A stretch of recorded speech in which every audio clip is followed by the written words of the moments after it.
Friends, आज हम लोग स्टडी कर रहे हैं माइक्रोस्कोप। माइक्रोस्कोप दो है हमारे पास, एक है सिंपल माइक्रोस्कोप और दूसरा है कंपाउंड माइक्रोस्कोप आपके पास। ध्यान दीजिए, माइक्रोस्कोप होते क्या है। बेसिकली नाम से डिफाइन है कि जो छोटे ऑब्जेक्ट की एक बड़ी इमेज आपको दिखाएंगे उनको क्या नाम दिया जाएगा बेटा, माइक्रोस्कोप। माइक्रोस्कोप जो होते हैं उनमें जो ऑब्जेक्ट होता है वो हमारे पास होता है। तो जैसे बात करें सिंपल माइक्रोस्कोप, तो आपने बचपन में सबने देखे होंगे या फिर किसी मूवीज में देखे होंगे। सिंपल माइक्रोस्कोप जो है वो सिंगल कॉन्वेक्स लेंस है आपके पास। जैसे इस टाइप का एक सर्कुलर लेंस होता था और उस पर एक हैंडल होता था। वे हैंडल को हम पास और दूर ले जाके किसी स्मॉल ऑब्जेक्ट को देखने की कोशिश करते थे तो वो हमें मैग्नीफाई दिखाई देता था, आपके पास बड़ा दिखाई देता था। और ये जो सिंपल माइक्रोस्कोप है ये लोग अपने मूवीज में, कोई डिटेक्टिव जो मूवी होती है जिसमें कोई जासूस बना होता है तो उसके हाथ में देखा होगा कि किसी हेयर को देखने के लिए या किसी फिंगरप्रिंट को सीन करने के लिए, या फिर जो आपके पास वॉच सही करने वाले बंदे होते हैं, घड़ी सही करने वाले होते हैं, वो लोग भी घड़ी के छोटे छोटे जो पुर्जे होते हैं, एलिमेंट होते हैं, उनको देखने के लिए इस सिंपल माइक्रोस्कोप का यूज करते हैं। अभी सिंपल माइक्रोस्कोप चीज़ों को मैग्नीफाई कैसे करता है वो चीज़ें हमें नोटिस करनी है। उससे पहले हमें एक मैग्निफिकेशन का नया फॉर्मूला स्टडी करना है। वो क्या है, ध्यान दो यहाँ पे। देखिए, मैग्निफिकेशन को हमने लेंस में भी स्टडी किया था और वहां मैग्निफिकेशन का फॉर्मूला जो था वो ये था, size of the image upon size of the object. इसका जो रेशियो है, इस रेशियो को क्या नाम देते हैं बेटा, मैग्निफिकेशन आपके पास। साथ में फिर हमने इस फॉर्मूले को अपडेट किया था और फिर ऊपर लिख दिया था बेटा के पास, distance of the image upon distance of the object is called magnification. तो यहाँ देखो, साइज की बात कर रहे थे तो इसको रिप्रेजेंट कर रहे थे h2 अपॉन h1 से। आपके पास h2 क्या था बेटा, हाइट या साइज ऑफ द इमेज थी, और h1 क्या था बेटा, साइज ऑफ द ऑब्जेक्ट आपके पास। अब यहाँ पे मैग्निफिकेशन का एक और नया फॉर्मूला पढ़ेंगे, that is in terms of angle.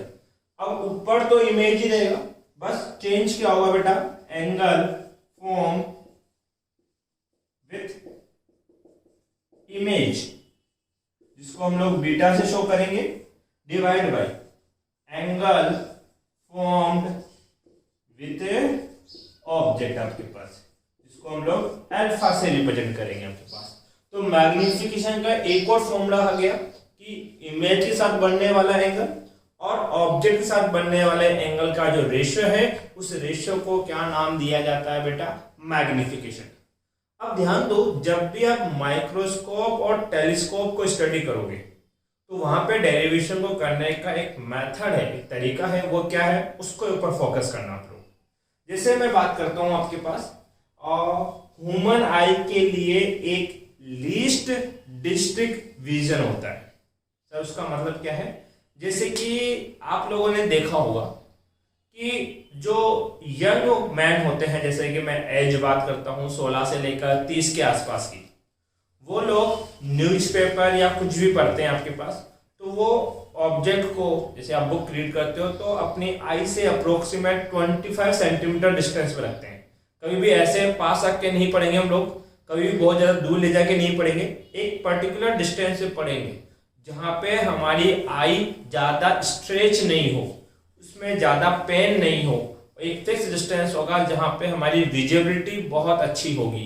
That is called least distinct vision, जहां पे हमें आई को बिना टेंस किए, बिना टेंशन दिए, आई में बिना पेन करे हम किसी ऑब्जेक्ट को क्लियर विजन कर पाए, उसको बोला जाता है लीस्ट डिस्टिंक्ट विजन। और यंग मैन या यंग पर्सन के लिए ये विजन का क्राइटेरिया होता है अप्रोक्सीमेट 25 सेंटीमीटर। यहाँ पे एक डेटा आपके लिए अपडेट कर देता हूँ। जब आप बच्चे होते हैं छोटे, जैसे कि बात करें 3 साल 4 साल के, तो उनके लिए ये जो विजन का रेंज है ये बहुत क्लोज होता है, 10 से 12 सेंटीमीटर 15 सेंटीमीटर के आसपास। इसलिए जब भी आप छोटे बच्चे जो कभी LKG UKG में रहे हो और उनको पढ़ते हुए देखा हो तो वो बुक को अपनी आई के बहुत ज्यादा क्लोज ले आते हैं, क्योंकि उनको उस विजन के ऊपर क्लियर दिखाई देता है। फिर जैसे आपकी एज बढ़ती है, आप यंग में आते हो, डिस्टेंस 25 सेंटीमीटर हो जाती है। उसके बाद मान लीजिए आप और ज्यादा एजेड हो गए, आप 40-45 के आसपास चले गए, तो आप चीज नोटिस करोगे कि जो बड़े लोग होते हैं हमारे घर में, वो न्यूज़पेपर को थोड़ा दूर रखते हैं काफी, और उसके बाद उसको स्टडी करते हैं, क्योंकि उनके लिए ये जो आपके पास लीस्ट डिस्टिंक्ट विजन है वो बढ़ चुका है आपके पास, वो लगभग 70 सेंटीमीटर 80 सेंटीमीटर के आसपास चला जाता है, इसलिए वो ऑब्जेक्ट को दूर ले जाके देखना पसंद करते हैं वहां पर। तो ये लीस्ट डिस्टिंक्ट विजन है।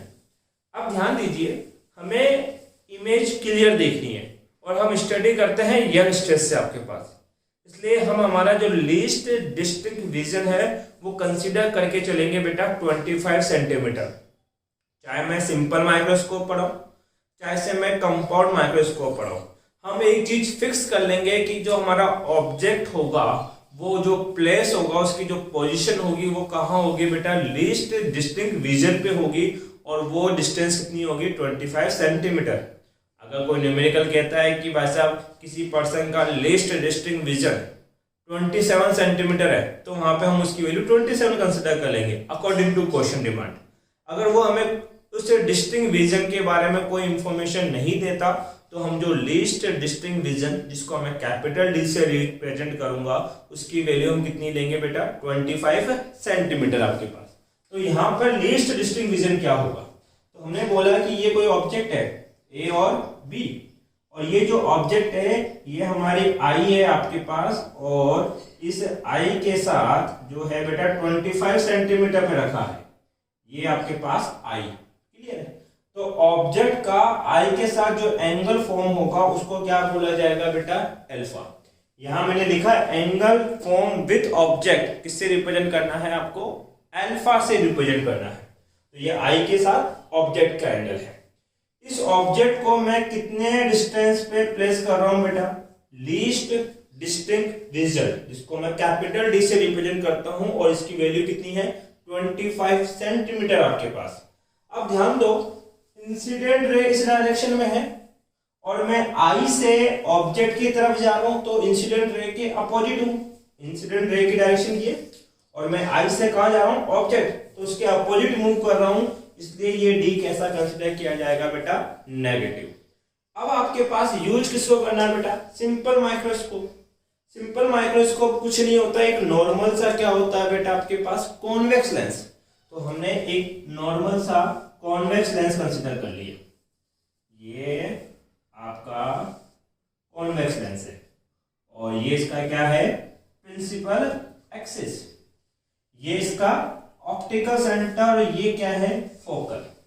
अगर इस कॉन्वेक्स लेंस के थ्रू आपको एक मैग्नीफाई बड़ी इमेज की रिक्वायरमेंट है, तो ऑब्जेक्ट की जो पोजीशन होगी वो होगी फोकल और ऑप्टिकल सेंटर के बीच में कहीं आपके पास, इसलिए हमने ऑब्जेक्ट को कहां प्लेस किया है, फोकल और ऑप्टिकल के बीच में।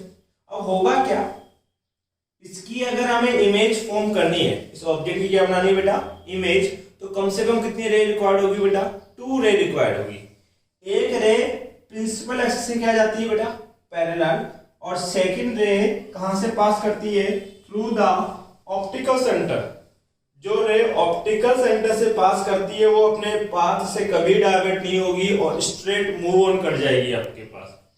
सेकेंड रे जो प्रिंसिपल एक्सिस के पैरेलल मूव कर रही है, आफ्टर रिफ्रैक्शन कहां से पास करेगी बेटा, थ्रू फोकल। और आप एक चीज नोटिस करोगे कि ये दोनों रे आगे जाके एक दूसरे के क्या हो गई, पैरेलल। अगर एक दूसरे के पैरेलल हो गई तो आगे जाके कहीं मीट नहीं कर सकती, इसका मतलब इधर हमें इसकी इमेज फॉर्म नहीं होगी। तो ऐसा करो, इन्हीं 2 रे को पीछे की तरफ एक्सटेंड करो। ये पीछे की तरफ मैंने एक्सटेंड किया, पीछे एक्सटेंड करने पे एक पॉइंट पे एक दूसरे को इंटरसेक्ट करेगी, और जहां इंटरसेक्ट करेगी वहां पे हमें इसका बेटा क्या मिलेगा, image, that is A dash B dash. अब ये जो इमेज फॉर्म हुआ है आपके पास, ये इमेज वर्चुअल होगा आपके पास और स्ट्रेट होगा, मतलब सीधा मिलेगा और वर्चुअल मिलेगा आपके पास, क्योंकि ये रियली में बन नहीं रहा है, हमें बनता हुआ फील हो रहा है, इसलिए हम बोलते हैं ये वर्चुअल है, आभासी है आपके पास। ठीक है, लेकिन ये जो इमेज की हाइट है वो इस ऑब्जेक्ट की हाइट से क्या हो गई, बड़ी हो गई। बड़ी हो गई मतलब कि ये इमेज हमें कैसा दिखाई देगा, मैग्नीफाई। और हमारा टारगेट यही था कि हमें एक मैग्नीफाई इमेज आपके पास मिले। अब ध्यान दीजिए, यहाँ पे ये कौन है आपके पास बेटा, इमेज। ये है ऑप्टिकल सेंटर। इसके साथ जो एंगल फॉर्म होगा उसको क्या नाम दिया जाएगा बेटा, बीटा आपके पास। अब ध्यान दे, ऑब्जेक्ट से सॉरी ऑप्टिकल सेंटर से ऑब्जेक्ट तक का डिस्टेंस को किससे रिप्रेजेंट करते हैं, यू से। इंसिडेंट रे की डायरेक्शन इधर है और ऑप्टिकल से इधर जाओगे तो ये साइन कैसा आएगा आपके पास, नेगेटिव। और सेकंड अगर मैं बात करूं तो ये डिस्टेंस कितना होगा बेटा आपके पास, माइनस का v, क्योंकि ये इमेज का डिस्टेंस है और नेगेटिव इस वजह से है। ये आपके पास कितना होगा, माइनस यू, और ये क्या होगा बेटा, माइनस का v आपके पास। ध्यान दीजिए, ये इमेज डिस्टेंस हमेशा वेरी करेगा according to the distance of the object. अगर आपने ऑब्जेक्ट की डिस्टेंस चेंज कर दी तो इमेज का डिस्टेंस भी चेंज हो जाएगा। किस तरीके से, अगर मान लीजिए आप ऑब्जेक्ट को प्लेस कर देते हो फोकल के ऊपर, तो इमेज जो फॉर्म होगी वो कहाँ होगी बेटा, इन्फिनिटी। तो हम बोल सकते हैं कि इस इमेज डिस्टेंस हमेशा चेंज होती है, और जो चीज हमेशा वेरी करती है हम उसके अकॉर्डिंग कभी भी कोई फॉर्मूला डिजाइन नहीं करते। ठीक है, इसी वजह से जो आपके पास एंगल ऑफ बीटा का कैलकुलेशन होगा वो कभी भी इमेज डिस्टेंस के रेस्पेक्ट में नहीं होगा, वो किसी और एंगल या किसी और डिस्टेंस के रेस्पेक्ट में किया जाएगा आपके पास। अब देखो, बीटा कैलकुलेट करने के लिए मेरे पास कितने ट्रायंगल है बेटा, दो। बीटा जो है वो एंगल फॉर्म हो रहा है किसके लिए, इमेज के लिए आपके पास, बट मैं इमेज का ट्रायंगल कंसीडर नहीं कर रहा हूं क्योंकि ये जो v है ये वेरी करता रहता है, चेंज होता रहता है। हम अब बीटा कैलकुलेट करेंगे बेटा इस ट्रायंगल के रेस्पेक्ट में। तो ट्रायंगल कौन है आपके पास बेटा, AOB आपके पास। तो हमने बोल दिया यहाँ पर ट्रायंगल है आपके पास AOB। इस ट्रायंगल AOB में एंगल कौन बन रहा है बेटा, बीटा। तो हम बोलेंगे क्या बनेगा, tan बीटा। और tan बीटा क्या होता है बेटा, परपेंडिकुलर अपॉन में बेस। इस ट्रायंगल का परपेंडिकुलर कौन है, AB, और बेस कितना है बेटा, माइनस का u आपके पास। तो ये हो जाएगा AB अपॉन में माइनस u। ठीक है, अब आपको पता है कि मैथ की एक प्रॉपर्टी होती है, अगर tan beta is very small then it is consider as beta. तो हमारे पास बीटा की वैल्यू कितनी होगी, AB upon minus u। Similarly आपको ऊपर एक ट्रायंगल दिखाई दे रहा है, ये ऐसा करो, यहां लिख लेते हैं, ट्रायंगल कौन है, ABE। यहाँ पे एंगल कौन बन रहा है बेटा, अल्फा। तो कैलकुलेशन किसका करना है आपको, tan अल्फा का। अब tan क्या होता है, परपेंडिकुलर अपॉन बेस। परपेंडिकुलर कितना है बेटा आपके पास, AB, और बेस कितना है बेटा आपके पास, माइनस के D। वापिस से प्रॉपर्टी लगाओ, अगर tan अल्फा बहुत ज्यादा स्मॉल हो तो इसको क्या कंसिडर किया जा सकता है बेटा, अल्फा। तो अल्फा इक्वल टू होगा AB अपॉन में कितना, माइनस के D आपके पास। देखो मेरे पास बीटा की वैल्यू भी आ गई, अल्फा की वैल्यू भी आ गई, तो मैं क्या कैलकुलेट कर सकता हूं, मैग्निफिकेशन। मैग्निफिकेशन क्या होता है, angle form with image that is beta and angle form with object that is alpha. इसके रेशियो को क्या नाम दिया जाता है बेटा आपके पास, मैग्निफिकेशन। देन आपने पढ़ा है मैग्निफिकेशन होता है beta by alpha, and equal to beta की वैल्यू आपने कितनी निकाली बेटा, AB अपॉन में minus u divide by alpha की वैल्यू कितनी है आपके पास, AB अपॉन में माइनस D। आ रहा है कितना,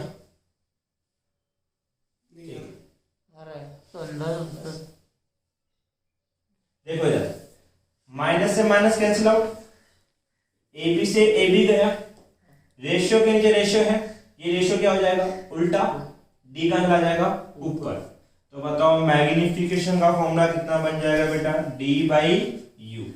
ये हमारा पहला रिजल्ट है आपके पास।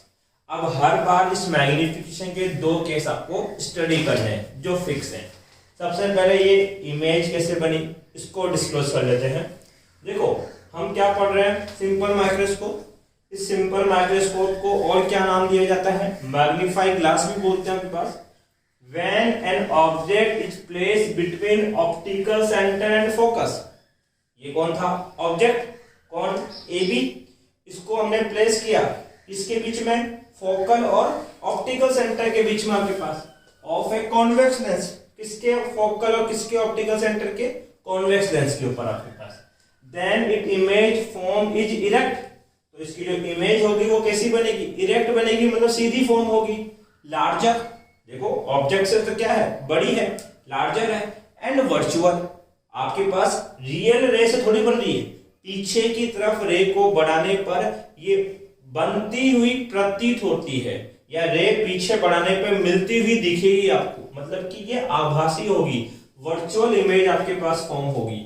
सो when object is seen in this state by convex lens, अगर इस कॉन्वेक्स लेंस के थ्रू इमेज को इस स्टेट पे देखा जाएगा आपके पास, the object is seen bigger in size, तो जो ऑब्जेक्ट है उसकी इमेज हमें बिगर दिखेगी, बड़ी दिखने वाली है।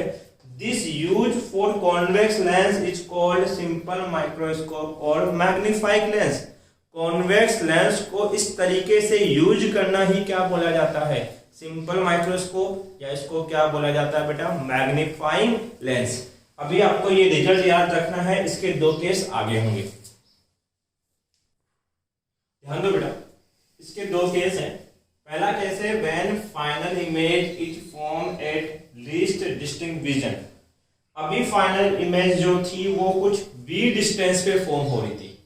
अब ये v डिस्टेंस कितना है वो मुझे पता नहीं था, लेकिन अब अगले जो दो केस है उसमें मैं इस v डिस्टेंस की वैल्यू को फिक्स कर दूंगा आपके पास। जैसे पहला मैंने केस लिया कि जो फाइनल इमेज है वो कहाँ फॉर्म होगी? लीस्ट डिस्टिंक्ट विजन, मतलब d के ऊपर फॉर्म होगी। तो बताओ v की वैल्यू कैसी है? नेगेटिव। तो हम कंसीडर करेंगे v कितना है सर? माइनस का d। हम कह रहे हैं कि इमेज कहाँ फॉर्म हो रहा है? लीस्ट डिस्टिंक्ट विजन के ऊपर, ठीक है। आपके पास जो ऑब्जेक्टिव डिस्टेंस है यहाँ पर लेंस के लिए वो कैसी है बेटा? नेगेटिव, ये माइनस u। और इस लेंस का फोकल हमने कितना माना है बेटा? f। कौन सा लेंस है? कॉन्वेक्स लेंस है, तो कॉन्वेक्स लेंस का फोकल कैसा होता है बेटा आपके पास? पॉजिटिव। आपने लेंस फॉर्मूला पढ़ा था, लेंस फॉर्मूला कहता है कि 1/f इक्वल टू होता है 1/b माइनस 1/u। इसके अकॉर्डिंग टू लेंस फॉर्मूला आपके पास 1/f तो एज इट इज, बट जिस सिचुएशन या जिस केस को मैं स्टडी कर रहा हूं वहां पर मैं v को क्या कंसीडर कर रहा हूं बेटा? लीस्ट डिस्टिंक्ट विजन के ऊपर, मतलब कि v की वैल्यू कितनी है? माइनस का d, रख दो इसकी जगह minus b, minus sign as it is. हम किसको स्टडी कर रहे हैं बेटा? कॉन्वेक्स लेंस को, और कॉन्वेक्स लेंस में u कैसा है? नेगेटिव का, तो माइनस u आपके पास। बस मैंने लेंस फॉर्मूले में ये डेटा एडजस्ट किया आपके पास। अब देखो ये माइनस और ये माइनस क्या बन जाएगा आपके पास बेटा? प्लस। ये नेगेटिव है, बराबर के उधर भेज दो, पॉजिटिव बन जाएगा। 1/f plus 1/d equal two plus का 1/u आपके पास है। अब इस टर्म को क्या करो? बोथ साइड आप क्या करते हैं बेटा? मल्टीप्लाई कर देते हैं विद d वैल्यू। हमने क्या किया बेटा? Both side multiply with d। इसको d से मल्टीप्लाई करोगे कितना हो जाएगा? d/f प्लस इसको d से मल्टीप्लाई करो d/d इक्वल टू इसको d से मल्टीप्लाई करो d/u। अब देखो बेटा ये d/f plus 1 equal to d/u, और हम लोग d/u को क्या लिख सकते हैं बेटा? मैग्निफिकेशन m, तो ये बन जाएगा m। इस केस में आप क्या बोल सकते हो? अगर आपकी फाइनल इमेज कहाँ? लीस्ट डिस्टिंक्ट विजन पे फॉर्म हो रही है, तो मैग्निफिकेशन का फॉर्मूला कितना होगा? d/f प्लस ऑफ 1 आपके पास। सेकंड केस देखो क्या कहता है आपके पास? When final image is formed at infinite distance आपके पास, मतलब हम फिक्स कर चुके हैं कि ये जो v है ये कहाँ फॉर्म होगा बेटा? इनफाइनाइट के ऊपर आपके पास। तो हमने बोल दिया v फॉर्म होगा इनफाइनाइट पे। v कैसा है? नेगेटिव, इसलिए क्या लेंगे बेटा? माइनस का। u कैसा है बेटा? यहाँ पे माइनस का u। फोकल कितनी है बेटा आपके पास? f गिवन है, आपने फॉर्मूला पढ़ा है। According to lens formula 1/f equal to होता है 1/b माइनस 1/u। हमारी जो सिचुएशन है उसमें f की जगह f रखना है आपके पास, तो 1/f equal to 1/v। v की जगह क्या रखोगे बेटा, माइनस इंफिनिटी, माइनस u की जगह क्या रखा मैंने, माइनस u आपके पास। अब देखिए 1/इंफिनिटी क्या होता है, 0, ये पूरी टर्म 0 हो जाएगी, तो 1/f इक्वल टू हो जाएगा 1/u, क्योंकि माइनस मल्टीप्लाई माइनस क्या हो गया, प्लस। यहां क्या करना बेटा, both side multiply by d। इधर भी क्या कर रहे हैं बेटा, दोनों तरफ d से मल्टीप्लाई कर रहा हूं आपके पास, तो फॉर्मूला क्या बनेगा, d/f इक्वल टू d/u।